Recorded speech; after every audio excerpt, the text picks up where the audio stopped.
ఇవాళ హైదరాబాద్ లో కాంగ్రెస్ భారీ బహిరంగ సభ నిర్వహించబోతోంది. మధ్యాహ్నం 3 గంటలకు ఎల్బీ స్టేడియంలో భారీ బహిరంగ సభ ఏర్పాటు చేసింది టీపీసీసీ. ఈ సభకు రాష్ట్రంలోని అన్ని గ్రామాల అధ్యక్షులతో పాటు మండల, జిల్లా ముఖ్య నేతలు అటెండ్ కాబోతున్నారు. అలాగే జాతీయ స్థాయి అంశాలతో పాటు రాష్ట్ర పార్టీ నిర్మాణంపై దిశానిర్దేశం చేయబోతున్నారు ఖర్గే. ఈ సభకు ప్రతి నియోజకవర్గం నుంచి 500 మంది తగ్గకుండా సభకు కనీసం 40,000 మంది వచ్చేలా ప్లాన్ చేసింది కాంగ్రెస్. ఇక ఇదే సమయంలో ఇటీవల కాలంలో మరణించిన గ్రామ అధ్యక్షుల కుటుంబాలను ఖర్గే పరామర్శించబోతున్నారు.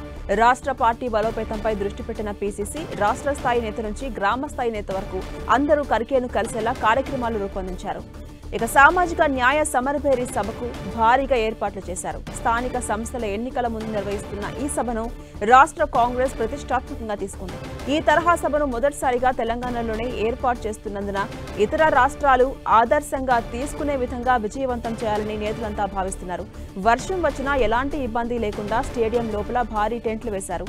దాదాపు 220 మంది కూర్చునే విధంగా పెద్ద వేదిక సిద్ధం చేశారు. స్టేడియం లోపల నలుదిక్కుల 4 భారీ ఎల్ఈడీ తెరలు ఏర్పాటు చేశారు.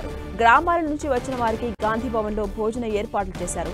జిల్లాల ఇన్ఛార్జ్ మంత్రులు, ఎంపీలు, ఎమ్మెల్యేలు, నియోజకవర్గాల బాధ్యులు సమన్వయంతో పనిచేసి జన సమీకరణ చేసి సభను విజయవంతం చేయాలని పీసీసీ కోరింది. ఈ సభలో సామాజిక న్యాయం అంశంపై ఖర్గే ప్రసంగించబోతున్నారు. ఇక క్షేత్రస్థాయిలో పార్టీ బలోపేతం కోసం తీసుకోవాల్సిన చర్యలపై ఆయన పార్టీ శ్రేణులకు దిశానిర్దేశం చేయబోతున్నారు.